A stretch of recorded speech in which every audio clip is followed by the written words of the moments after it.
क्या तुमने कभी किसी से अपनी बात मनवाने की पूरी कोशिश की हो, लेकिन आखिर में तुम ही कॉम्प्रोमाइज कर गए हो? क्या कभी किसी ने तुम्हें सिर्फ बातों से कन्विंस कर लिया? क्या तुमने कभी सैलरी नेगोशिएशन में, बिजनेस डील में, रिलेशनशिप में या रोजमर्रा की जिंदगी में अपना हक खो दिया? अगर हां, तो मसला तुम्हारी इंटेलिजेंस नहीं था, मसला तुम्हारी नेगोशिएशन थी। ज्यादातर लोग समझते हैं नेगोशिएशन का मतलब दोनों तरफ से कॉम्प्रोमाइज करना है। हाफ तुम छोड़ दो, हाफ सामने वाला छोड़ दे और दोनों खुश हो जाएं। लेकिन साबिक FBI hostage negotiator Chris Voss एक ऐसी बात कहते हैं जिसने पूरी दुनिया में नेगोशिएशन का तस्वर बदल दिया। वो कहते हैं, नेवर स्प्लिट द डिफरेंस, क्योंकि अगर दो लोग आधा आधा कॉम्प्रोमाइज करें तो अक्सर दोनों अपनी असल ख्वाहिश खो देते हैं।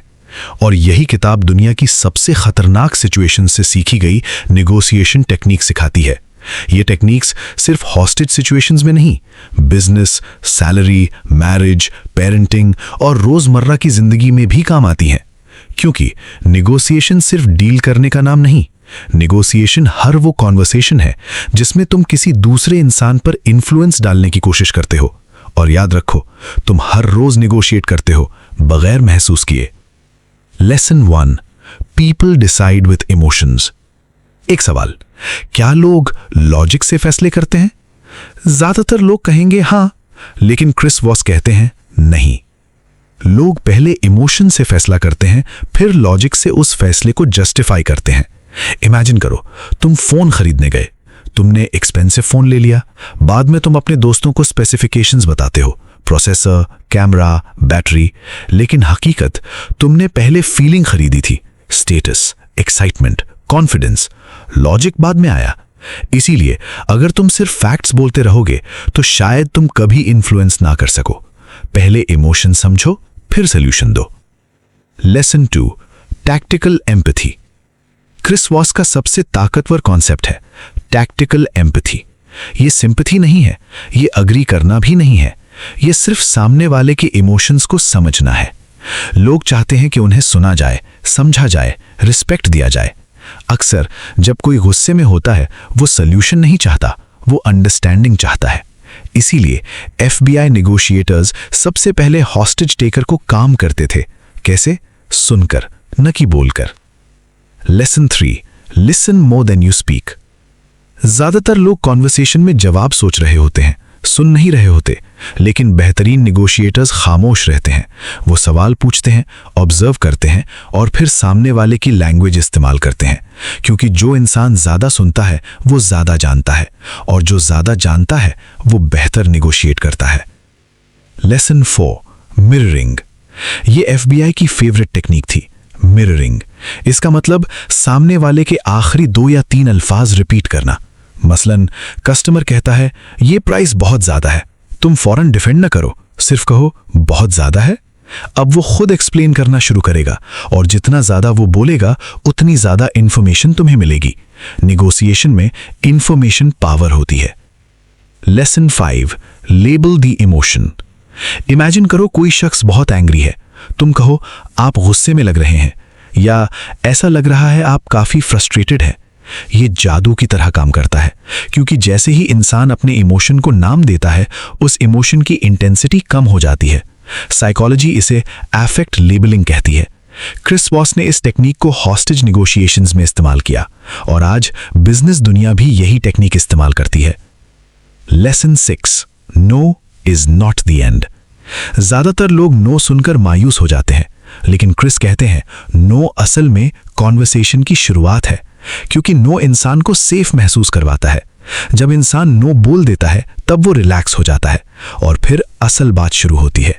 इसीलिए कभी कभी ऐसा सवाल पूछो जिसका जवाब नो हो। मसलन, क्या अभी बात करने का गलत वक्त है? ज्यादा चांस है वो कहेगा नहीं, और कॉन्वर्सेशन शुरू हो जाएगी। Lesson 7, the power of that's right. Negotiation का मकसद यू आर राइट सुनना नहीं है, बल्कि दैट्स राइट सुनना है। फर्क क्या है? यू आर राइट अक्सर इंसान बात खत्म करने के लिए बोलता है, लेकिन दैट्स राइट तब निकलता है जब उसे वाकई लगे कि तुमने उसे समझ लिया है। और जिस लम्हे सामने वाला कह दे दैट्स राइट, ट्रस्ट पैदा होना शुरू हो जाता है। Lesson 8, ask calibrated questions. कभी ये मत पूछो can you lower the price, इसके बजाय पूछो हम इस डील को दोनों के लिए बेहतर कैसे बना सकते हैं। फर्क महसूस किया? पहला सवाल यस या नो मांग रहा है, दूसरा सवाल ब्रेन को प्रॉब्लम सॉल्व करने पर मजबूर कर रहा है। इसीलिए हाउ और व्हाट वाले सवाल नेगोशिएशन में बहुत ताकतवर होते हैं। Lesson 9, deadlines create pressure. ज्यादातर लोग डेडलाइन देखकर जल्दी डिसीजन ले लेते हैं, लेकिन क्रिस कहते हैं डेडलाइंस अक्सर फेक भी होती हैं। इसीलिए प्रेशर में डिसीजन मत लो, काम रहो, क्वेश्चंस पूछो और फैक्ट्स वेरीफाई करो। Lesson 10, win without fighting. यह पूरी किताब का सबसे खूबसूरत सबक है। निगोसिएशन जंग नहीं, कॉन्वर्सेशन है। तुम्हारा मकसद सामने वाले को हराना नहीं, ऐसा सल्यूशन पैदा करना है जिसमें दोनों जीतें। क्योंकि अगर रिलेशनशिप खत्म हो जाए तो डील जीतकर भी तुम हार सकते हो। Final message. आखिर में नेवर स्प्लिट द डिफरेंस हमें सिर्फ निगोसिएशन नहीं सिखाती, ये हमें इंसानों को समझना सिखाती है। इमोशन को समझना, साइलेंस को इस्तेमाल करना, लिसनिंग की ताकत, क्वेश्चंस की ताकत और एम्पैथी की ताकत। क्योंकि जिंदगी में तुम हमेशा निगोशिएट कर रहे हो, अपने बॉस के साथ, अपने क्लाइंट्स के साथ, अपने बच्चों के साथ, अपने शरीके हयात के साथ और कभी-कभी अपने ही माइंड के साथ। याद रखो, बेस्ट निगोशिएटर वो नहीं जो सबसे ज्यादा बोलता है, बेस्ट निगोशिएटर वो है जो सबसे ज्यादा समझता है। और जिस दिन तुम लोगों के इमोशंस पढ़ना सीख गए, उसी दिन तुम इन्फ्लुएंस करना भी सीख जाओगे। अगर ये वीडियो तुम्हें पसंद आई हो तो कमेंट्स में लिखो लिसन फर्स्ट। लाइक करो, शेयर करो, सब्सक्राइब करो और हमेशा याद रखो, निगोशिएशन का मकसद सिर्फ डील जीतना नहीं, ट्रस्ट जीतना भी है। और ट्रस्ट हमेशा लिसनिंग से शुरू होता है। अगर तुम्हें नेवर स्प्लिट द डिफरेंस पसंद आई तो अगली video how to talk to anyone जरूर देखो, क्योंकि नेवर स्प्लिट द डिफरेंस तुम्हें सिखाती है कि मुश्किल कॉन्वर्सेशंस कैसे जीती जाती हैं, और how to talk to anyone तुम्हें सिखाती है कि हर इंसान के साथ मजबूत ताल्लुक कैसे बनाया जाता है।